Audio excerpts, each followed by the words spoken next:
हम पढ़ रहे हैं carbon and it's compounds. Carbon and it's compounds में हमारा आज का टॉपिक है इथेनॉल। ठीक है, इथेनॉल की हमने जो है कुछ फिजिकल प्रॉपर्टीज पढ़नी है, इसकी केमिकल प्रॉपर्टीज पढ़नी है। ठीक है, इथेनॉल क्या होता है? C2H5OH इसका फॉर्मूला है। इसका कॉमन नेम जो है वो है एसिटिक एसिड, सॉरी इसका कॉमन नेम जो है वह इथाइल अल्कोहल। क्या है?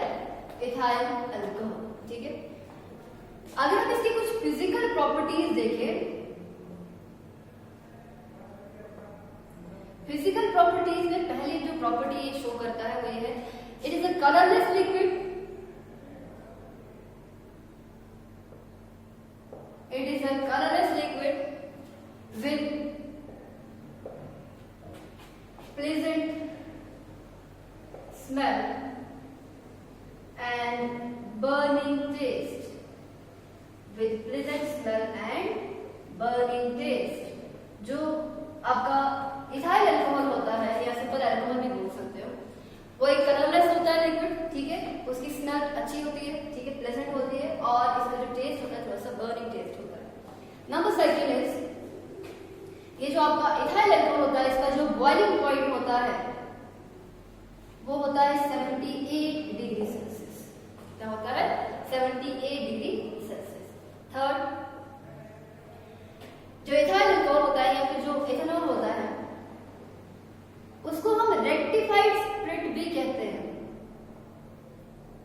लेकिन रेक्टिफाइड स्प्रिट क्या होता है? जिसमें 95% ऑफ इथाइल अल्कोहल होगा और 5% जो है वो क्या होगा? आपका वाटर होगा। उस टाइप के अल्कोहल को हम क्या कहते हैं? रेक्टिफाइड स्प्रिट कहते हैं। ठीक है, जो एंटीसेप्टिक के तौर पे भी यूज होता है। उसके बाद it is soluble in water. It is soluble in water due to the presence of hydroxyl group. What is that hydroxyl group? Hydroxyl group is your OH group. कोई भी चीज वाटर में सॉल्युबल क्यों होती है? सपोज मैंने लिखा C2H5, फिर लिखा O, फिर लिखा H, उसके बाद मैंने लिखा यहाँ पे आपका वाटर। ठीक है, इन दोनों के बीच में बॉन्डिंग पॉसिबल हो सकती है, उसको हम क्या कहते हैं? H बॉन्डिंग या फिर हाइड्रोजन बॉन्डिंग कहते हैं। हाइड्रोजन बॉन्डिंग क्या होता है कि अगर आपके पास एक मोर इलेक्ट्रोनेगेटिव एलिमेंट एक लेस इलेक्ट्रोनेगेटिव एलिमेंट के साथ जुड़ा होता है, more electronegative element less electronegative element के साथ जुड़ा होता है, तो मोर इलेक्ट्रोनेगेटिव एलिमेंट इलेक्ट्रॉन को अपनी तरफ खींचता है, जिसकी वजह से इसके ऊपर साइड नेगेटिव चार्ज आता है, और लेस इलेक्ट्रोनेगेटिव के ऊपर साइड पॉजिटिव चार्ज आता है। जैसे वाटर की केस में ऑक्सीजन ज्यादा इलेक्ट्रोनेगेटिव है, इलेक्ट्रॉन को अपनी तरफ खींचेगा नेगेटिव चार्ज, इसके ऊपर जो है वो क्या आएगा? Positive charge. वैसे ही दूसरे ऑक्सीजन हाइड्रोजन के ऊपर भी साइड पॉजिटिव चार्ज। वैसे ही जो आपके पास इथाइल अल्कोहल का बॉन्ड होता है वो भी पोलर बॉन्ड होता है। यहाँ पर भी आपके पास जो है वो ऑक्सीजन है और हाइड्रोजन। हाइड्रोजन बॉन्डिंग तब पॉसिबल होती है अगर आपके पास जो हाइड्रोजन है वो बॉन्डेड होगा FON के साथ, फ्लोरीन, ऑक्सीजन या नाइट्रोजन के साथ, और जिसके साथ हाइड्रोजन बॉन्ड बना रहा है वो भी इन तीन में से ही होना चाहिए। अब देखो यहाँ पे वाटर में जो आपका ऑक्सीजन है, ठीक है, या फिर यहाँ पे देखो हाइड्रोजन जो है वो ऑलरेडी बॉन्डेड किसके साथ है? ऑक्सीजन के साथ। इनमें आ रहा है, और जिसके साथ हाइड्रोजन बॉन्ड बना रहा है वो भी क्या है? आपका ऑक्सीजन। इसका मतलब इस केस में हाइड्रोजन बॉन्डिंग पॉसिबल होती है। बहुत सारे कंपाउंड्स ऐसे होते हैं वाटर में सॉल्युबल होते हैं, क्योंकि वाटर के साथ बॉन्डिंग शो करते हैं, हाइड्रोजन बॉन्डिंग, जिसकी वजह से वो सबस्टेंस जो है वो वाटर में सॉल्युबल होता है। मैं अमोनिया की बात करूं, NH3, ये आपका अमोनिया है। मेरे पास वाटर ऐसे है, इधर भी आपके पास slide positive, slide positive, slide positive, यहाँ पे स्लाइड नेगेटिव, इस वाले केस में स्लाइड नेगेटिव, यहाँ पे slide positive, slide positive. More electronegative element और लेस इलेक्ट्रोनेगेटिव एलिमेंट के बेसिस पे चार्जेस दिए। यहाँ पे किसी भी हाइड्रोजन के साथ ये हाइड्रोजन बॉन्डिंग शो कर सकता है। नाइट्रोजन जो हाइड्रोजन है वो ऑलरेडी बाउंड किसके साथ है? बॉन्डेड है टू नाइट्रोजन, दैट इज इनमें आ रहा है। जिसके साथ हाइड्रोजन बॉन्ड बना रहा है वो क्या है? आपका ऑक्सीजन, वो भी इनमें आ रहा है। इसका मतलब अमोनिया भी जो है वो वाटर में क्या होगा? सॉल्युबल होगा। ठीक है, तो जो आपका इथाइल अल्कोहल होता है वो वाटर में क्यों सॉल्युबल होता है? बिकॉज ये वाटर के साथ जो है वो हाइड्रोजन बॉन्डिंग शो करता है। ठीक है, उसके बाद फिफ्थ प्रॉपर्टी क्या है इसकी? It is neutral in nature. Ethyl alcohol neutral होता है, it does not change litmus, it does not change the colour of litmus, it does not change the colour of litmus. अगर आपका blue litmus है, कोई भी चीज blue litmus को red में कन्वर्ट करती है हम बोलते हैं एसिड है, अगर रेड को ब्लू में कन्वर्ट करती है हम बोलते हैं बेस है, अगर कोई किसी में भी कन्वर्ट नहीं करे इसका मतलब न्यूट्रल है। तो इथाइल अल्कोहल में अगर आप लिटमस पेपर डालते हैं उसका पेपर इसका कलर जो है वो चेंज नहीं होता, इसका मतलब ये ना ही एसिड है और ना ही बेस है, दैट मींस ये क्या है आपका न्यूट्रल सब्सटेंस है, ठीक है। ये थी इसकी कुछ physical properties. Now next is chemical properties of ethyl alcohol. Next is chemical properties of ethyl alcohol. Chemical properties में सबसे पहले जो हम पढ़ेंगे दैट इज कंबशन। मैंने पहले ही बोला था कार्बन के कंपाउंड जितने भी होते हैं उनको जब भी आप जलाते हैं आपके पास दो तरीके की चीजें बनती है carbon dioxide and water, as well as वहां पे हीट भी रिलीज होती है, लाइट भी रिलीज होती है, वही चीज यहाँ पे भी होगा। दिस इज कार्बन कंपाउंड, इसमें इथाइल अल्कोहल में जो है कार्बन प्रेजेंट होता है। अगर आप C2H5OH को ऑक्सीजन की प्रेजेंस में जो है वो जलाते हो, आपके पास कार्बन डाइऑक्साइड गैस बनेगा, आपके पास वाटर बनेगा, आपके पास हीट बनेगी, प्लस आपके पास लाइट बनेगी। This is your suppose 2 times and 3 times, and in this case we add 2 times here and 3 times here. The reaction is balanced, I guess. It is balanced. So when ethyl alcohol undergoes combustion, it forms carbon dioxide, water, heat as well as light. So it can act as fuel because during burning it releases heat as well as light, and any substance which on burning produces heat it can be taken as a fuel, ठीक है। तो वैसे ही आपका जो ethyl alcohol होता है वो fuel की तरह जो है वो इस्तेमाल किया जाता है। इवन पेट्रोल ब्राजील में क्या होता है, पेट्रोल के साथ इसको जो है एज एडिटिव ऐड किया जाता है, ठीक है, इस ethyl alcohol because of its हम बोलते हैं इसका फ्यूल जैसा जो है वो नेचर होता है, ठीक है। नंबर सेकंड है आपके पास ऑक्सीडेशन।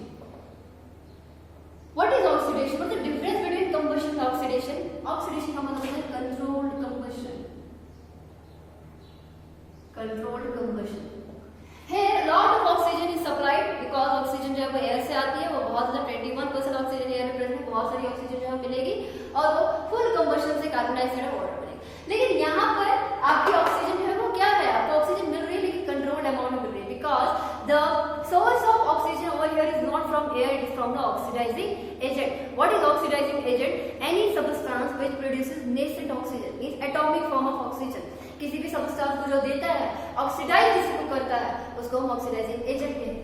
और अगर हम इथाइल अल्कोहल की बात करें, सपोज करें C2H5OH प्लस अगर मैं 2 टाइम नेसेंट ऑक्सीजन दूं, मैंने O2 नहीं बनाया, O2 टाइम नहीं बनाया, वो मॉलिक्यूल बनाया, मैंने 2 nascent oxygen that atomic form of oxygen दिया in the presence of alkaline KMnO4, that is हम बोल सकते हैं एल्कलाइन पोटेशियम परमंगनेट। अब यहाँ पर जो है वो K2Cr2 any oxidising agent, potassium dichromate भी लगा सकते हो, पोटेशियम परमैंगनेट भी लगा सकते हो। और ये जो आपके पास नेसेंट ऑक्सीजन होते हैं वो यही जो आपके पास ऑक्सीडाइजिंग एजेंट होते हैं ये इसको क्या करते हैं, प्रोड्यूस करते हैं और यही जो है वो ऑक्सीडेशन करवाता है इसकी, ठीक है। तो यहाँ से क्या होगा आपके पास निकलेगा CH3 COOH प्लस निकलेगा आपके पास वाटर, क्या निकलेगा, वो निकलेगा आपके पास वाटर। करती हूँ मैं 2 टाइम लेती हूँ, ठीक है। अगर मैं 2 टाइम यहाँ पे करूंगी तो OH जो यहाँ पे है प्रेजेंट, वो 2H जो है इसके साथ मिलके क्या बनाएगा, ठीक। So not over here, CH3 over here, second 2 oxygen, yes, ठीक। CH3COOH done. आपके पास कोई भी जो है आपको जो है वो नंबर लगाने की जरूरत नहीं है। एक कार्बन यहाँ पे, दूसरा कार्बन यहाँ पे, दैट इज 2 टाइम पे वो कार्बन यहाँ पे प्रेजेंट है, लेकिन यहाँ पे 5 कार्बन है, इसमें क्या करो 2 हाइड्रोजन को जो है वो निकाल दो, आपके पास क्या बचेगा, CH3 बचेगा। एक ऑक्सीजन जो है इसको दे दो तो आपके पास क्या बचेगा, CH3COH। यहाँ से 2 हाइड्रोजन होंगे उसको एक ऑक्सीजन के साथ मिलकर क्या बनाओगे, वाटर बनाओगे। सो याद रखना कि जो आपके पास अल्कोहल होता है ना उसको थोड़ा सा ऑक्सीडाइज करते हो, पहले एल्डिहाइड या कीटोन बनाता है, बाद में कार्बोक्सिलिक एसिड बनाता है, वो हाई ड्रॉक्सिल ग्रुप की। लेकिन यहाँ पे जो मैंने ऑक्सीडेशन लिखा है, मैंने फाइनल ऑक्सीडेशन प्रोडक्ट दिखाया है। अल्कोहल की जो ऑक्सीडेशन होती है उससे हमेशा कार्बोक्सिलिक एसिड बनता है, whereas कार्बोक्सिलिक एसिड की रिडक्शन से क्या बनेगा आपका अल्कोहल, उल्टा होता है। ठीक है। Number third is reaction with sodium. Reaction with sodium, sodium के साथ रिएक्ट करने पे क्या बनाता है, ये सपोज करते हो C2H5OH है प्लस आपके पास जो है वो सोडियम मेटल है। ये सोडियम क्या करता है, इस H को जो है वो यहाँ से निकाल देता है। क्या करता है, H को जो है वो निकाल देता है। अगर मैं यहाँ पर जो है 2 टाइम जो है लगाऊं तो मेरे पास क्या बनेगा, twice of C2H5O negative Na positive plus बनेगा मेरे पास H2। देखो क्या है, आप चाहो तो यहाँ पर जो है ये नहीं लगा सकते हो, आप चाहो तो यहाँ पे साइन लगा भी सकते हो। ठीक है, क्योंकि यहाँ पर जो है क्या होता है, ये जो C2H5OH होता है ये टूट जाता है और ये बनाता है C2H5O नेगेटिव और बनाता है H पॉजिटिव। लेकिन मैंने 2 टाइम लिया, इसका मतलब ये मेरे पास 2 टाइम बनेगा और जब मेरे पास H पॉजिटिव 2 बनेंगे वो मिलके क्या बनाएंगे, आपके पास हाइड्रोजन गैस बनाएंगे। और उस हाइड्रोजन की जगह पे इसने क्या, 2 हाइड्रोजन की जगह पे यहाँ पर क्या आ गए, 2 सोडियम जो है वो आ गए। इसको हम कहते हैं सोडियम इथॉक्साइड। क्या कहते हैं, sodium ethoxide. And this reaction is used as a test for the detection of alcohols. ये जो आपके पास यहाँ पे हाइड्रोजन बनी, इसको जब आप सपोज करोगे आपके पास अल्कोहल है, ठीक है, आपने उसमें सोडियम डाल दिया, वहां पे क्या होता है, ब्रिस्क एफिर्वेसेंस आता है। क्या आता है, ब्रिस्क एफिर्वेसेंस। ब्रिस्क एफिर्वेसेंस का जो है वो मतलब क्या होता है, आपने देखा होगा कि कोला की बोतल में भी जो है आप जैसे इसे जो है उसको खोलते हैं तो वहां पर क्या होता है, गैस जैसे जो है वो प्रोड्यूस होती है, बबल्स जैसे प्रोड्यूस होते हैं, उसके ब्रिस्क एफिर्वेसेंस। वैसे ही यहाँ पर क्या होता है, जो भी सोडियम को इथाइल अल्कोहल में डालते हो वहां पे क्या होती है, ब्रिस्क एफिर्वेसेंस जो है वो जो है बबल्स जैसे बनते हैं due to the evolution of hydrogen gas. And when this hydrogen gas जो है इसके जब वो गैस निकल रही होती है उसके ऊपर अगर आप थोड़ा सा लाइटर जलाते हो तो वो क्या होता है, वो लाइटर की जो आपके पास लाइट होती है वो बुझ जाती है और वहां पर क्या होता है, एक पॉपिंग साउंड जो होती है वो प्रोड्यूस होती है। एंड दिस पॉप साउंड जो है वो रिप्रेजेंट करता है कि यहाँ से जो गैस निकली है वो क्या निकली है, वो हाइड्रोजन निकली है। एंड दिस डिटेक्ट जो आपके पास पीछे आपने लिया है वो क्या है, आपके पास अल्कोहल है। बिकॉज अल्कोहल को जब आप सोडियम डिसल्ट्रेट करते हो वहां पे क्या निकलती है, गैस जो निकली हुई है वो हाइड्रोजन ही निकली हुई है, वही आपके पास जो है पॉसिबिलिटी है। ठीक है, तो जब हाइड्रोजन गैस निकली है तो ये डिटेक्ट कर रहा है कि जो सोडियम है उसने किसके साथ रिएक्ट किया हुआ है, इथाइल अल्कोहल के साथ रिएक्ट किया हुआ है, तभी वहां पे जो है वो हाइड्रोजन गैस जो है प्रोड्यूस हुई है। ठीक है, उसके बाद फोर्थ रिएक्शन बोलते डिहाइड्रेशन। डिहाइड्रेशन, डिहाइड्रेशन का मतलब क्या होता है, लॉस ऑफ वाटर। क्या होता है, लॉस ऑफ वाटर होता है। तो जब आप सपोज करते हो, मैं लिखती हूँ C2H5OH, क्या लिखती हूँ, C2H5OH लिखेंगे। उसके बाद इसको अगर हम क्या करेंगे, इसको अगर हम 443 केल्विन टेम्परेचर पे जो है वो क्या करेंगे, डिहाइड्रेशन शो करेंगे। और 443 पे डिहाइड्रेशन शो करेंगे in the presence of H2SO4 and here this H2SO4 act as a dehydrating agent which बोलते हैं absorb the water from ethyl alcohol. अब देखो क्या होता है, इसका हमारे पास जो है वो क्या निकलता है, आपके पास OH निकलता है और यहाँ से आपके पास क्या निकलता है, H निकलता है। तो आपके पास क्या बचेगा, मेरे पास बचेगा C2H4, जाहिर सी बात है OH यहाँ से निकला, H यहाँ से निकला। ठीक है, जब ऐसा होगा तो मेरे पास क्या बचेगा, C2H4 बचेगा। C2H4 प्लस आएगा मेरे पास water. What is this C2H4? This is this one, this is your alkene molecule. ठीक है, तो C2H4 क्या होता है आपके पास, जाहिर सी बात है आपके पास ये एल्कीन ही होता है, इथीन होता है। ठीक है, तो जब आप इथाइल अल्कोहल की जो है डिहाइड्रेशन करते हो तो OH निकलता है, बाकी क्या होता है, इथाइल से जो है वो एक H निकलता है, आपके पास वाटर निकलता है, आपके पास बचता है C2H4 बचता है and C2H4 is ethene molecule. ठीक है, तो dehydration leads to formation of ethene. Now last is formation of ester. Formation of ester. Ester की फॉर्मेशन कैसे होती है, एस्टर की फॉर्मेशन होती है जब आप अल्कोहल को एसिड के साथ ट्रीट करते हो तो एस्टर जो है प्लस वाटर बनता है। सपोज मेरे पास CH3COOH है, that is acidic acid, plus मेरे पास C2H5OH है, that is ethyl alcohol in the presence of acid और बेस, व्हाटएवर योर चॉइसेस। तो यहाँ पर क्या होगा, H यहाँ से निकलेगा, OH यहाँ से निकलेगा। अब देखो H यहाँ से निकला, OH यहाँ से निकलेगा, मेरे पास क्या बचेगा, CH3COO C2H5 बचेगा प्लस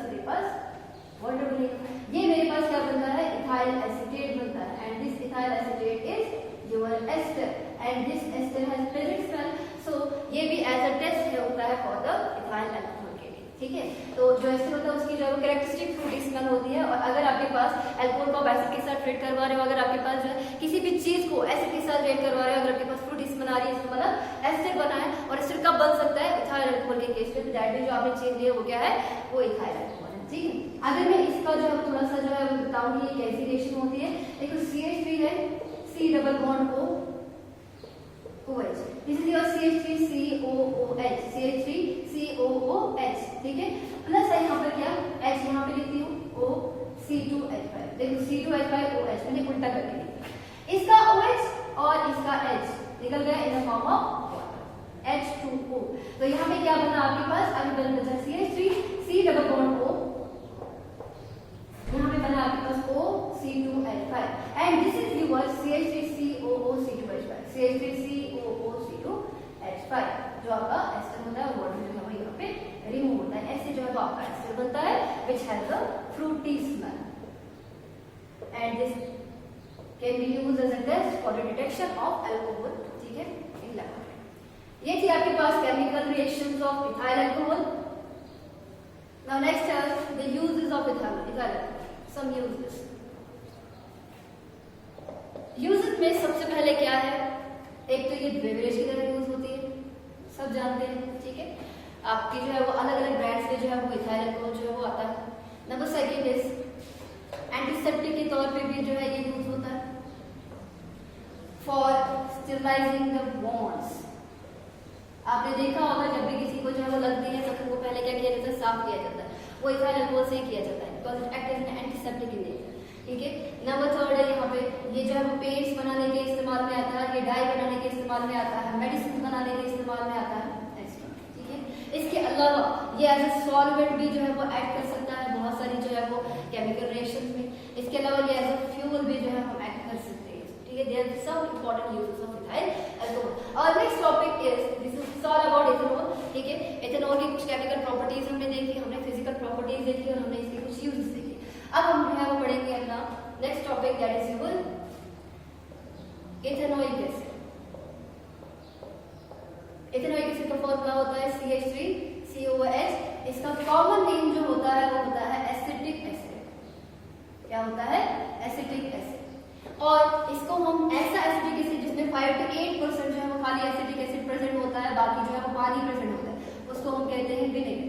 सिरका आप अपने जो है वो घरों में इस्तेमाल करते होंगे, वो भी आपका क्या होता है, एसिटिक एसिड ही होता है, लेकिन उसमें जो खाली 5 से 8% जो होता है आपका जो है एसिटिक एसिड होता है, ठीक है। इसके बाद इसकी अगर कुछ हम फिजिकल प्रॉपर्टीज की बात करें, ये भी एक कलरलेस लिक्विड ही होता है, ठीक है। ये क्या होता है, एज अ कलरलेस लिक्विड होता है, ठीक। दूसरी चीज इसमें भी जो है इसका जो बॉइलिंग पॉइंट होता है वो होता है 110 डिग्री सेल्सियस अप्रोक्सीमेटली, आपको चेक करना 110-180 इसी के बीच में होगा। उसके बाद इसको एज अ विनेगर के तौर पे यूज करेंगे हम, अगर 5 से 8% ही इसमें क्या होगा आपके पास एसिटिक एसिड प्रेजेंट होगा, बाकी अगर आपके पास क्या होगा वाटर प्रेजेंट होगा। इसके अलावा जो जब हम क्या करते हैं, जो आपका एसिटिक एसिड होता है उसको जब हम क्या करते हैं, फ्रीज करते हैं। क्या करते हैं, एसिटिक एसिड को जब हम जो है वो कूल करेंगे वो फ्रीज हो जाता है। फ्रीज होने से वो क्या बनता है, एक ग्लेशियर की तरह जो है हमें दिखता है। इसीलिए जो pure form of acetic acid होती है, pure form of acetic acid is known as glacier acetic acid. Glacier acetic acid. जब हम एसिटिक एसिड को या फिर इथाइल अल्कोहल इथेनोइक एसिड को क्या करते हैं, कूल करते हैं, वो फ्रीज हो जाता है, वो ग्लेशियर की तरह बनता है, और तभी जाके जो है वो इसको हम इसका जो प्योरेस्ट फॉर्म होता है उसको हम क्या कहते हैं, ग्लेशियर एसिटिक एसिड कहा जाता है इसको, ठीक है। तो ये कुछ है फिजिकल प्रॉपर्टीज थी इसकी, ठीक है। हम बोल सकते हैं इसका नेचर जो है वो एसिडिक है, वहां पे न्यूट्रल था, इसका क्या होता है, एसिडिक होता है। It turns blue litmus, it turns blue litmus into red, ये रेड में उसको जो है वो कन्वर्ट करता है। ये कुछ फिजिकल प्रॉपर्टीज थी इथेनोइक एसिड की। अब हम पढ़ेंगे इसकी कुछ केमिकल प्रॉपर्टीज।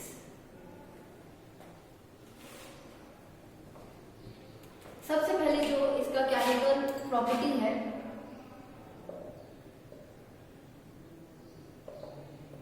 नंबर 1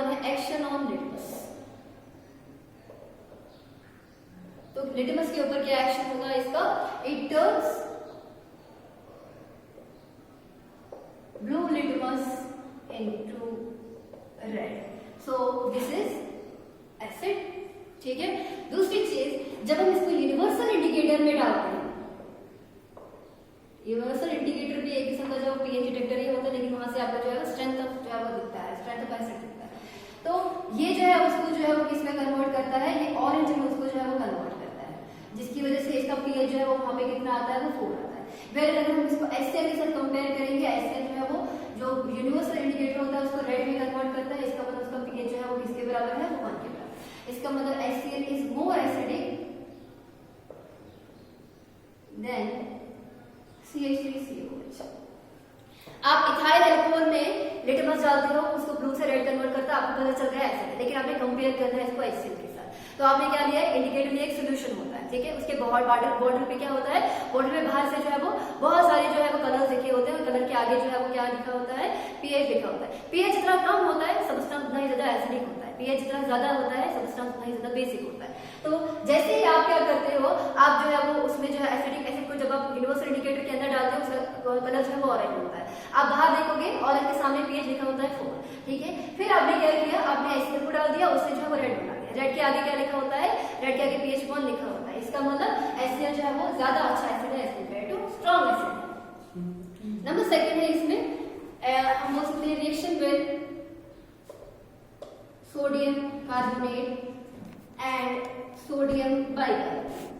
यहाँ से क्या होती है, यहाँ से जो होती है हम बोल सकते हैं कार्बन डाइऑक्साइड और वाटर जो है वो प्रोड्यूस होती है। सपोज आपके पास जो है वो C2H5OH है, प्लस आपके पास क्या है Na2CO3 है, मैं टाइम यहाँ पे लिखती हूँ। तो इस केस में क्या होगा, यहाँ से H जो है वो निकल जाएगा, उसकी जगह पे सोडियम आएगा, that is twice of C2H5ONA plus carbon dioxide plus बनेगा इस केस में वाटर। ये कार्बन डाइऑक्साइड को जब हम लाइम वाटर में से पास करवाते हैं, वो लाइम वाटर को क्या करता है, मिल्की करता है। इसका मतलब जब भी हम कार्बोनेट को या फिर बाइकार्बोनेट, सपोज करो मैंने C2H5OH को NaSCO3 के साथ ट्रीट करवाया, उस केस में भी ये H जो है उसकी जगह पे Na आ जाएगा, दैट इज C2H5ONA आएगा, सोडियम इथॉक्साइड, मैंने ऑलरेडी आपको बताया था पेपर में, प्लस यहाँ पे भी कार्बन डाइऑक्साइड है वाटर। ठीक है, इसको हम डिटेक्ट कर सकते हैं by passing this through lime water, और ये कार्बन डाइऑक्साइड क्या करता है, लाइम वाटर को मिल्की बना देता है due to the formation of calcium carbonate. ये मैं आपको जो है वो बताऊंगी ऐसे बेसिक सॉल्ट में भी कि कैसे वहां पे जो है वो बनता है। अभी खाली अब यहाँ पे ध्यान रखिए कि यहाँ पे कार्बन डाइऑक्साइड गैस जो है वो प्रोड्यूस होती है। ठीक है, थर्ड इसमें आएगा reaction with NaOH, sodium hydroxide. इस रिएक्शन को कहा जाता है neutralisation reaction, acid plus base give salt plus water, so CH3COH plus sodium hydroxide. तो क्या होगा, इसका OH इसके H के साथ मिलकर वाटर बनाएगा, और उसकी H की जगह पे क्या आएगा, यहाँ पे आएगा आपके पास सोडियम इसकी जगह, इसको हम कहते हैं sodium acetate. Acid plus base give salt plus water. इस रिएक्शन को क्या कहा जाता है, इस रिएक्शन को कहा जाता है न्यूट्रलाइजेशन रिएक्शन।